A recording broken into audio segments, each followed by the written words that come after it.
Today is Tuesday, so we are going to do an uncut episode. And I'm quite excited today because I just ordered same day delivery ng Zhiyun Smooth 4.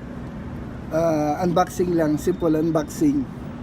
So it's uncut Tuesday, walang editing. So here it is, sealed.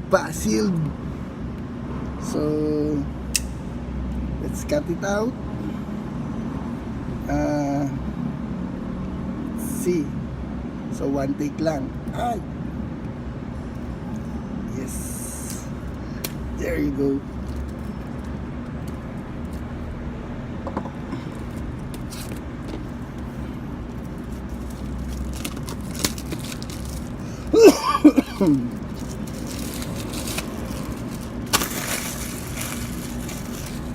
Nope.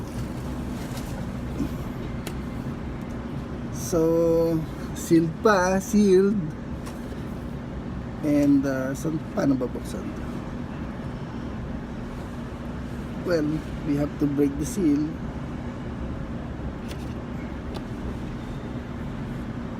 In-order ko to sa OLX. It's an online parang eBay sa US.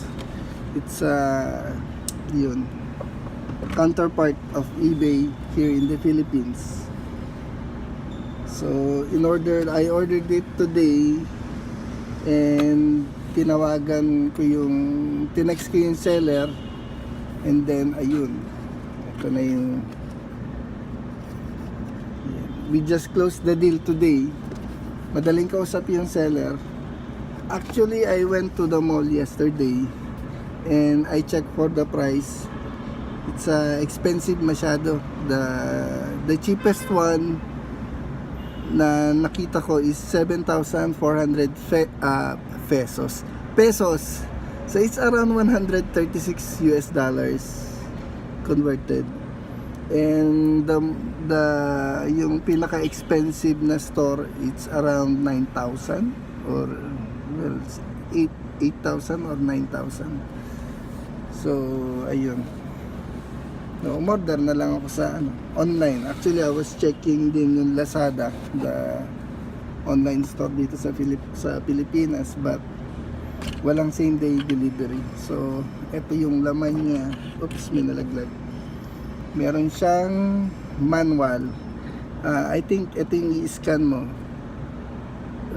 para ma-download yung app, but dinownload ko na yung app when I was at home. So actually it's only 5:30 in the afternoon, ka-out ko lang. So yun, wala nang oras. Umuwi para buksan, para mag-unboxing sa bahay. Parang lagi na lang ako nasa sasakyan. Anyways, ito po siya. Meron siyang, I don't know, seal of authenticity ba yan? It's a holographic yung sticker. So let's see what's inside. There you go. Oops, may silica. So I guess you know what's inside. Marami naman ding unboxing na nangyari online. So yung USB cable niya, and then yung kanyang tripod. Plastic pero maganda yung gawa. Maganda siya. Parang doesn't look cheap. Even yung mga edges niya is quite it's not rough. Kumbaga refined, to put it in another word. Maganda siya.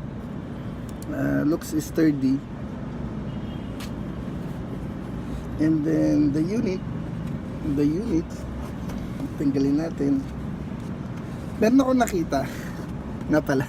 Meron nakita dito, hinila yung pack, yung gimbal.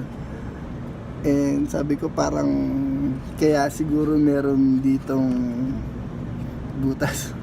Siguro para mas madali tanggalin na isa. hinatak bigla dun sa ano mismo.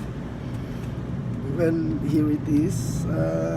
Pag nasa box parang ang gaang, pero medyo the weight is quite heavy. Hindi naman mabigat na mabigat. Well, before I ordered, chinek ko rin online yung mga unboxing, first impression. So sabi nila plasticky, looks kinda cheap, but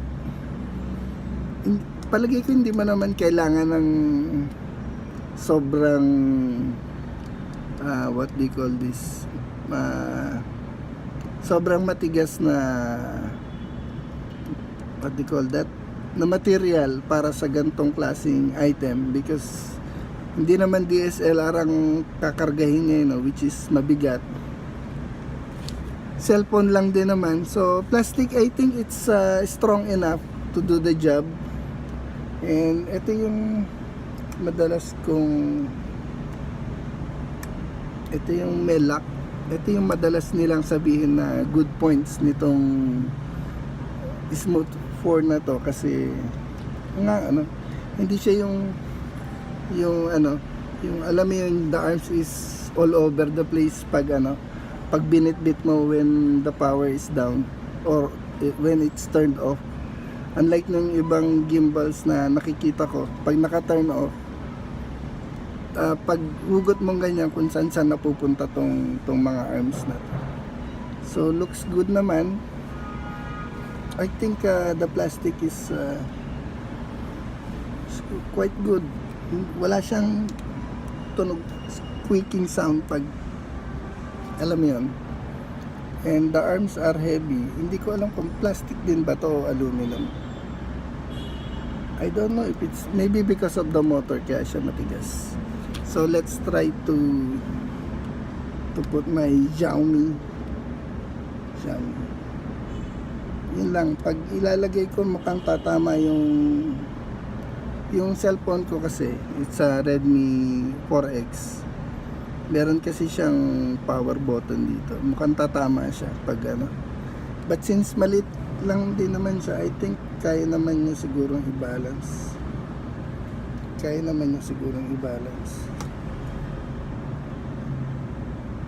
Pag pinush ko pa paloob, siguro pag pinush ko, well, ito siya hindi ko pa siya nababalance, no. Pag tinulok ko pa paloob, tatama na siya dun sa power button. Siguro I'll just have to adjust the arm na lang. I'm not sure if it's going to help, but let's see.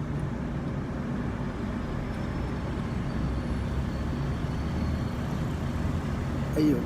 I think minor adjustment lang. Tinodo ko kasi siya ng adjust pa ganito para mag-balance. Meron siya mga something. Let's see kung saan siya magbabalance. I'll adjust it again. Kung saan siya, adjust ko lang yung silyak. Adjust ko lang din again para medyo, kasi maganda siya pag balance eh. Yung motor does, if it's well balanced, kasi yung motor does not need to work hard. Kasi syempre kung halimbawang it's going this way, magko-compensate yung motor. And when it's if it's well balanced na kasi, the motor doesn't need to work that hard, kumbaga. So I think you'll be saving power and saving the life of the motor. I think this one is well balanced. So ihipitan ko na lang to, and this will be the power on.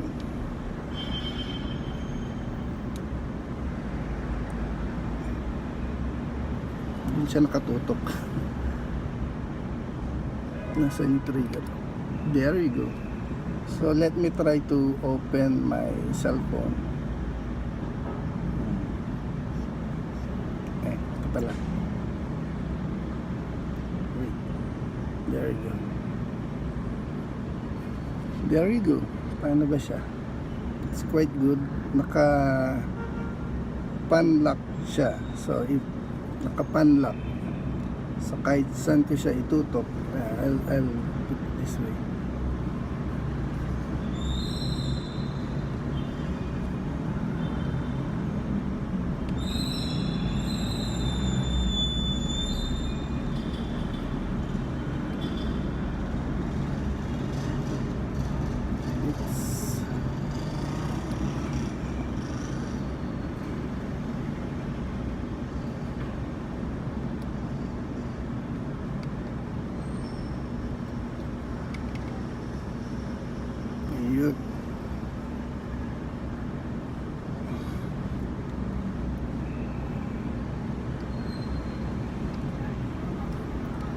I'm still learning how to use this thing. So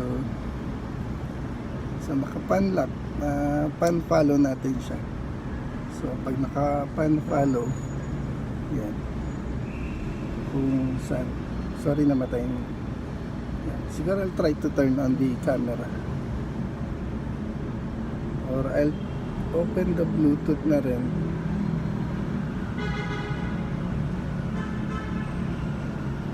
Then hinahanap ko kasi yung yung app niya. So hanapin ko lang yung app, and then let's see. Hindi ko yata siya na-install dito.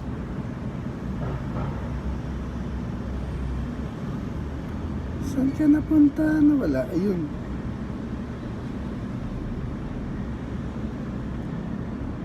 So yun. At meron nga pala siyang, ewan ko kung battery indicator to, but I think it is.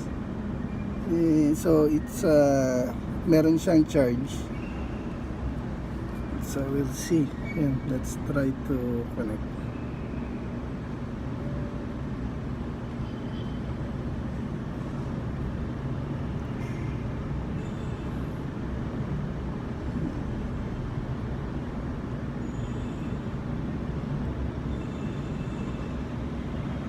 Connect the device.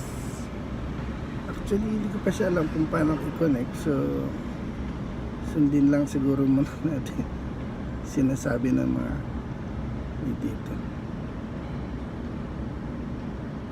Yun. I'll have